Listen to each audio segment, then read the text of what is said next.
Time now is 6:33. The American Red Cross has been helping people in Oklahoma start to recover from that disastrous tornado. 22 News reporter Nicole Nalepa is live inside the Basketball Hall of Fame with details on how 22 News and a local radio station are raising money to support Oklahoma. 22 News continues to join efforts in trying to help raise money and relief aid to those affected by the Oklahoma tornadoes. And joined with me live this morning is the executive director of the Red Cross Pioneer Valley chapter, Rick Lee. Rick, first of all, my question for you is, how do we know the money and the resources that people are donating? How do we know it's really going to those down in Oklahoma?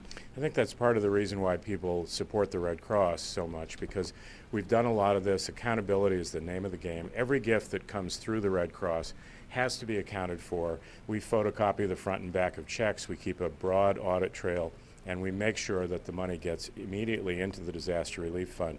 We know, especially from what happened here 2 years ago, how important it is to have that fund full when something like this happens. We can't raise money after the fact. We have to have that fund ready.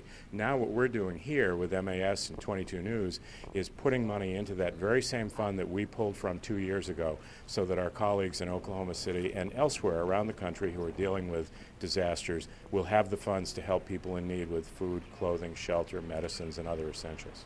And what exactly, what's the best avenue and what's the best way that people can donate? Is it money that's really the primary focus with donations, or, goods, clothing? Money is the best way to help, especially on the front end of this. Red Cross asks people to give money because the logistical problems of moving goods to Oklahoma or to any other part of the country are daunting. But we also suggest that as things unfold, other great organizations like Goodwill, Salvation Army, church groups, and so forth will be playing the role of making those kinds of goods available in Oklahoma City. But it doesn't make sense to ship it 2,000 miles away. And what about those who would like to travel down to Oklahoma to help those people? There is no shortage of well-intentioned, well-meaning people who are not trained. There are a lot of those available in Oklahoma. That's not what's needed. What is needed, however, are people like Donna Kinney, who's a Red Cross nurse who's headed down there today.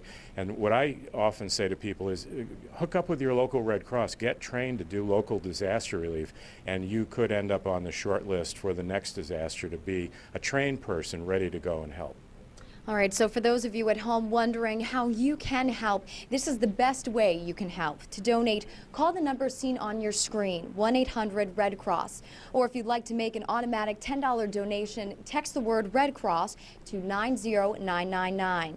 And keep in mind that all of the donations you make will go directly to helping the Red Cross provide shelter, food, emotional support, and other kinds of aid to those affected. So your donations will help fuel the cause to help residents there in Oklahoma get back on their feet. Live in Springfield, Nicole Nalepa for 22 News.